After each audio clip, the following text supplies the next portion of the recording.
Hello mga kapatid, God bless, good morning.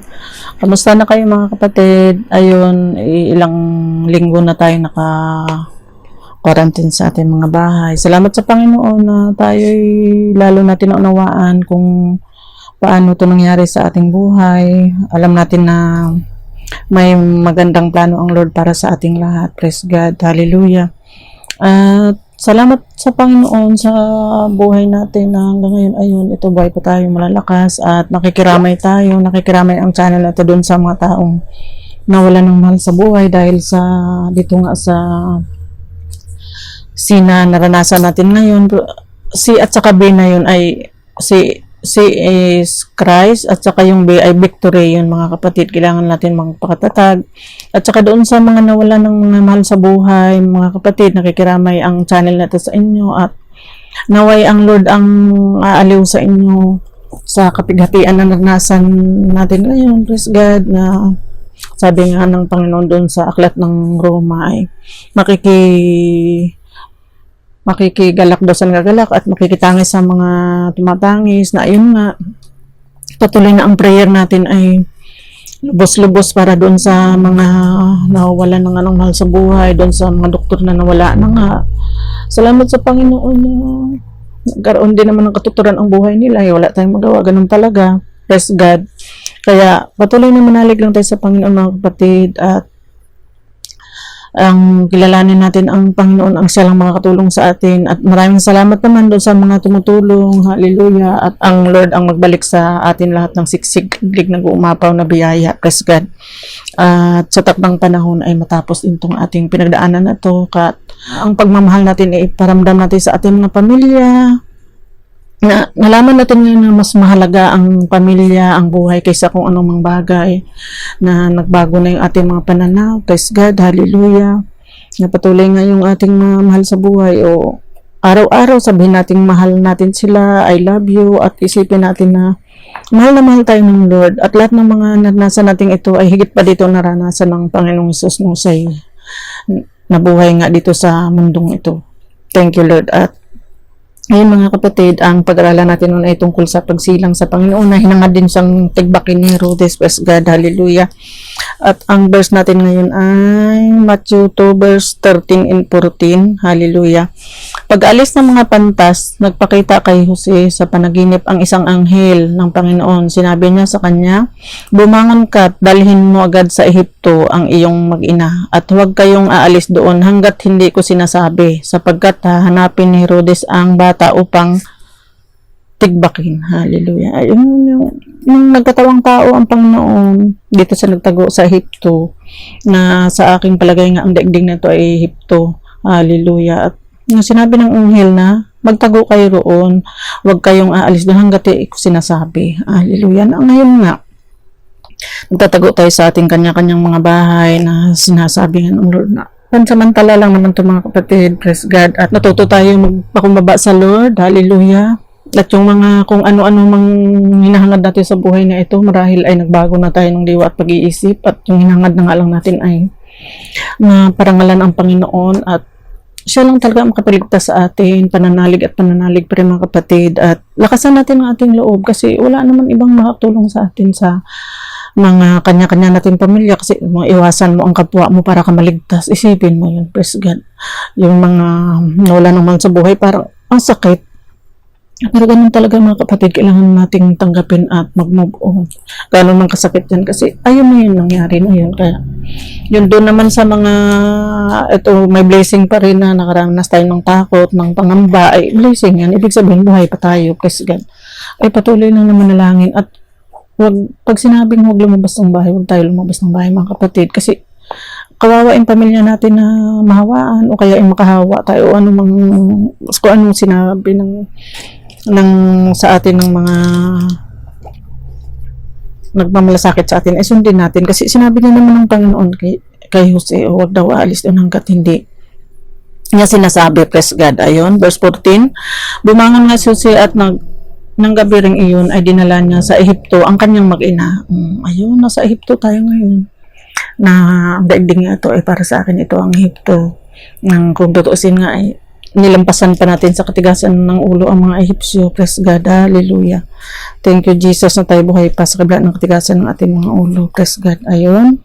Ang sunod na verse natin mga kapatid ay Isaiah 26 verse 20 and 21. Hallelujah. Praise the Lord. Tunay nga na wala tayong ibang maasahan sa panahon ito mga kapatid. Kaya kailangan lang natin magpatatag at manalangin sa Panginoon at ang Diyos naman ay diring din tayo. Praise God. Ayun, 20. Pumasok kayo sa inyong bahay, bayan kong hinirang. Hallelujah. Isara ninyo ang mga pinto, magtago kayo hanggat humupa ang galit ni Yahweh. Hallelujah. Ayun. Tapos yung iba nga sasabihin akala ko ba ang Diyos ay pag-ibig, bakit siya nagagalit? Kasi nga, hindi naman kasi nakakatuwa na siguro yung mga ginagawa natin. Praise God. Aminin man natin, hindi. Kasi nga, sabi nga walang matuwid, wala kahit isa. Sabi nga doon sa Romans 13, natunay naman. Ayun, praise God. Kaya nagagalit na siya. Buti pa nga yung mga hayop at mga pusa, sabi doon sa Matthew 5:45, paulan sa masama at mabuti. Huwag natin isipin tayong mabuti, ibang sama, kasi yung mabuti doon yung mga puno, yung mga pusa, yung mga hayop, yun yung mabuti, kasi hindi sila nagkakasala. Nagpapaulan ang Lord. Kasi yung mga tao na walang matuwid, wala kahit isa. Hindi ang Panginoon Jesus lang nung siya nagkatawang tao. Praise God. Hallelujah. Ayun, verse 21, sapagkat darating si Yahweh mula sa kalangitan upang parusahan ang mga tao sa daigdig dahil sa kanilang mga kasalanan. Praise God. Sino may hindi naman sinabi na kung sino may kasalanan, yung mga tao nga. Praise the Lord. Kaya lahat ng tao ay makasalanan. Isa lang yung hindi nagkasala, si Jesus nga, siya ay nagkatawang tao. Kaya magsisi tayo sa ating magsama, magbalik loob sa Lord, manalangin ng manalangin. Hallelujah. Ano sabi? May karugtong pa. Sa sandaling ito ay mahayag ang mga lihim na pagpaslang at mabubunyag pati ang kanilang malibingan. Yung mga pagpaslang natin, yung mga kasalanan natin, mabubunyag at aminin natin sa Lord kasi alam naman na yun na talagang tayo nagkasala. Praise God. Hallelujah. Ayun. Isaiah 27 verse 5, ngunit kung nais nilang sila'y aking ingatan, ang dapat nilang gawin, makipagsundo sa akin. Hallelujah. Ayun, makipagsundo tayo sa Lord kasi ito na nga, nangyari na nga ito mga kapatid na isipin mo yun. Nangarag tayong lahat, praise the Lord. Natuto tayong kumapit sa Lord, natuto tayong magpatira pa sa harapan ng Panginoon, na isipin mo yun. Wala tayong magagawa pag ang Lord ang kumilos. Huwag natin sayin ang Lord na ba't nangako sa ng pag-ibig? Kasi tayo nga ang sumira doon sa mga katusan ng Lord din natin nasunod. Kaya sa iparsahan daw yung masasama. Sino yung masamang yun? Ay di, alam mo namang ituro pa natin kung sino-sino ay tayo yun. Salamat nga nabuhay pa tayo sa kabila ng mga sinasabi ito ng Panginoon. Dahil siya nga ay mahabakin. Praise God. Hallelujah. Thank you, Jesus. Ayun. Gawa 17 verse 26. Ayan. Mula sa isang tao, nilikha niya ang lahat ng lahi sa buong mundo. Ayun, mula sa isang tao, mula kay Jesus. Praise the Lord. Kasi simula pa doon sa Genesis 1 verse 1 hanggang 4, siya pa rin nagsalita doon. Tapos 26, likain daw natin ito ang kanyang kawangis. So, hallelujah. Ayun, mula sa isang tao, nilikha niya ang lahat ng lahi sa buong mundo. Itinakda niya sa simula pa ang kanilang panahon at hangganan. Bakit tayo napunta dito mga kapatid? Kasi doon nga iba ay umuwi na sa Panginoon. Praise God. Kasi marahil ay yun yung panahon at hangganan nila na huwag tayong piling kasi tayo rin naman lahat ay may hangganan. So, abang nandito pa tayo, ay kilalanin natin ang Lord na wala naman talaga tayong maipagmalaki at wala tayong patago sa Lord o hingi tayo ng kaligtasan, hingi ng kung anong mga bagay. Dapat sa Kanya ang kapurihan. Praise the Lord. Hallelujah. Ayun. Exodus, Acts 17 verse 26 yung mga kapatid. Tapos balik tayo sa Exodus dun sa mga Ehipsyo. Sa mga Ehipsyo nung panahon ng ating manununo mga kapatid. Praise God. Hallelujah. At kung bakit natin ito binalikan at pinag-aralan kasi makakuha tayo ng aral dito na kailangan natin sumunod. Praise the Lord. Ayun, sabi doon ng Panginoon sa Exodus 9 verse 15 and 16, ang pinaparusahan dito ay mga Ehipsyo. Ngayon, nasaan tayo? Nasa Ehipsyo tayo mga kapatid. Kung siya at ang buong bayan ay pinadalhan ko agad ng salot na sakit. Ayan. Yung tinawag talaga ng Lord na salot yung sakit. Masawal pa nga sa salot Kasi pwede kang tumakbo at magtago. Ayan, inang ko po, Panginoon ko. Pero ang Diyos ay mabuti pa rin mga kapatid kasi itong buhay pa tayo.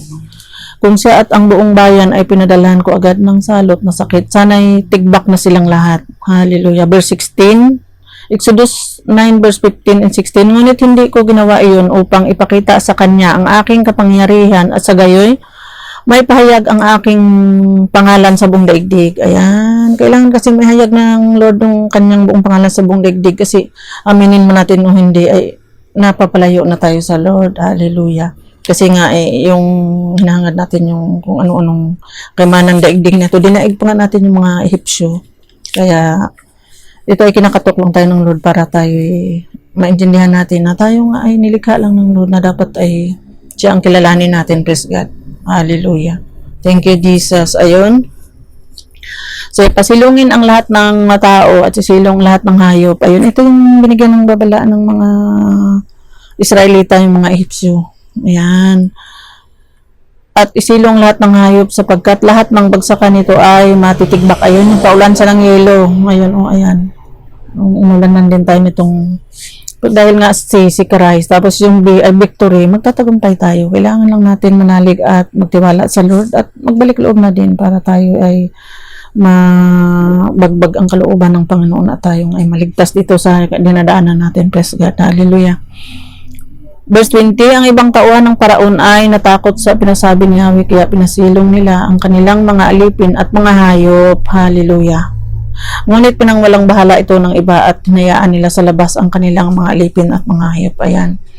Yung nakita naman natin yung nagbaliwala o di marami tuloy ang umuwi kasi nga kailangan pag nagbigay ng babala ay pakinggan natin sundin o nasa Biblia o kung sino man yung nakaunang nakaalam pag sinabi, binigyan ng karunungan ng Lord para malaman, ay wag na tayo magmatigas mga kapatid kasi nakita naman natin, ayan, yung hindi nagkaroon ng takot, binaliwala nila, di nadurog silang bagsakan ng mga yelo. Hallelujah, praise the Lord. Ang kaligtasan natin ay sa pagsunod at pakikinig. Pag sinabihang wag lumabas ng bahay mga kapatid, at para din naman sa ating kaligtasan, praise God, wag natin gayahin itong mga Ehipsyo na ito, ayan.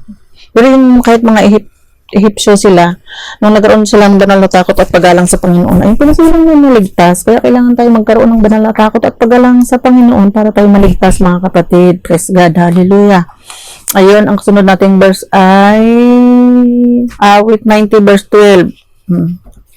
Thank you, Jesus. Awit 90 verse 12. Ano sabi? Dahil itong buhay namin maikli lang na panahon. Hallelujah. Itanim sa isip namin upang kami ay dumunong. Ayan, ang buhay natin na ito ay mga kapatid ay maikli lang na panahon. Ang Lord na mismo nagsabi, kaya enjoy natin kung ano man mayroon tayo. Huwag na tayo humangad kung ano-ano pang bagay. Kung ipagkaloob sa atin ng Lord, di salamat. Ang una sa lahat, palagahan natin ating mga buhay, ating mga mahal sa buhay. Kasi nga, ayun yung tunay na kayamanan ng pinagkaloob sa atin ng Lord, mga kapatid, praise God. At wala naman talaga tayong hawak dito sa mundong to, lahat ay pahiram. Pinahiram tayo ng Lord ng buhay, pinahiram tayo ng mga anak, pahiram niya ng Lord na, ayun, nag-asawa na, di may sariling pamilya, na walang iwanan, walang limutan, kasi nga, tayo nga ay nilikha ng Lord na kawangis na. At nung grabe na yung kasalanan ng mga tao sa daigdig na ito, nagkatawang tao ang Panginoon dito, nagtago sa Ehipto para hindi matigbak ni Herodes doon sa una natin pinag-aralan mga kapatid. Nasaan tayo ngayon, di ba? Nasa Ehipto. Praise God. Na binaig pa natin ang mga Ehipto sa katigasan ng ulo, kaya ito na nga ang naranasan natin. Aminin man natin o hindi mga kapatid, ay na pinagrima sa akin na talaga namang purihin ang Diyos. Ayun. At sunod natin na verse mga kapatid ay 1 Chronica 29 verse 15. Hallelujah. Tulad ng aming mga ninuno, kami ngay mga dayuhan at naglalakbay lamang. Ang buhay namin sa daigdig na ito ay parang anino at pansamantala lamang. Ayan, dapat nantay mo sa isip natin ang buhay natin sa daigdig ito pansamantala lamang.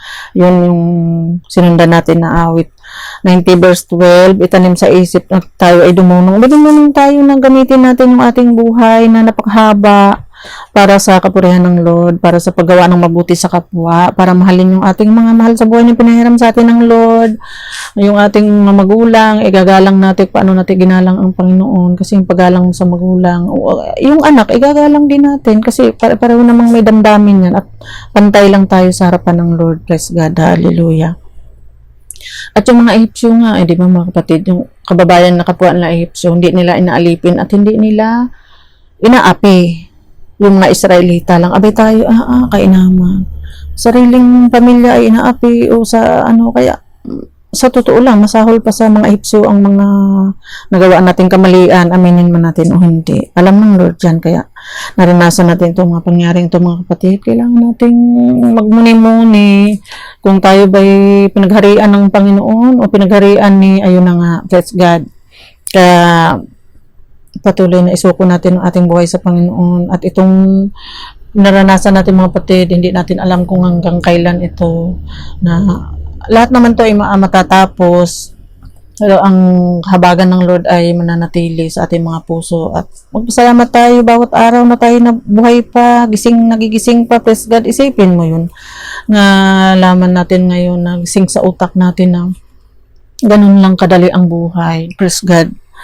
Thank you, Jesus, at patuloy nga ang mga salita na pinag-aralan natin magbigay ng lakas ng loob sa atin at pangalagaan natin ating mga sarili kasi yung pagmamahal natin pagmamahal natin sa Lord kasi ang Panginoon ngayon suma sa atin at pag gumawa tayo ng masama sa ating kapwa o sa ating sarili, ang sa Lord din natin ginagawa kasi suma sa atin nga siya na hindi nga tayo maiwanan ng Lord Thank you, Jesus. At dito tayo magtatapos mga kapatid sa 1 Peter 2 verse 11, is God. Ayun. Mga minamahal. Sabi ni Pablo. Si Pablo ang salita dito na ang Lord nga sinabi din niya yun.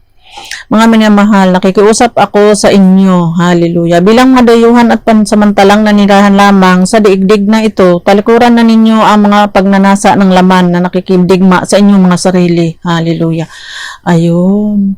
Tunay nga na ang una nating kalaban dito ay ang ating mga sarili. Dagdag na rin natin yung 12. Praise God. Mabuhay kayo ng maayos sa gitna ng mahintil upang kahit na paratangan nila kayo ng masama, makikita nila ang inyong mabubuting gawa at magpupuri sila sa Diyos sa araw ng kanyang pagdating. Amen. Ayun. At madatnan tayo ng Lord na pumupuri sa kanya. Praise God. Sa kabila ng nangyaring ito ay patuloy tayo nagpupuri at nagpapasalamat sa Lord na buhay pa tayo, nagigising pa din tayo. Praise God. Ating pag-asa ay sa Panginoon, manalig lang tayo, manalangin, at yung ating mga mahal sa buhay ay padaman natin sila na mahal natin sila.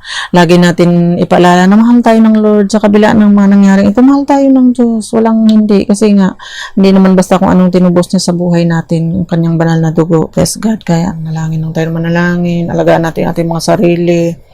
Huwag tayong mga rag para huwag tayong ma-depress at ang Lord naman ay nakikita naman yung kalagayan natin at patuloy tayong liligtas at ang kanyang banal na dugo ay babalutan tayong lahat. Thank you, Lord. Thank you, Jesus. Salamat sa pakikinig ng mga kapatid. Thank you, Father God in heaven. Thank you, Jesus. Thank you, Holy Spirit. Ang Lord ay mabuti. Lagi nating isipin na ang Diyos ay mabuti at mahal na tayo. Thank you, Lord. Sa patuloy na pag-iingat mo sa aming mga buhay, sa aming mga mahal sa buhay, malayo man o malapit, ang iyong mga kamay ay nakabukas sa bawat araw para yakapin kaming lahat ng mga anak mo, Panginoon, para iligtas sa nangyaring ito. At aming mga mahal sa buhay, ligtas kahit malayo man umlapit sa ibang bansa man o dito sa Pilipinas, Lord, ang mga kamay ang aabot sa kanila para ingatan ang bawat isa sa amin, oh God. Thank you, Father God in heaven. Thank you, Jesus. Thank you, Holy Spirit. Amen. Praise the Lord.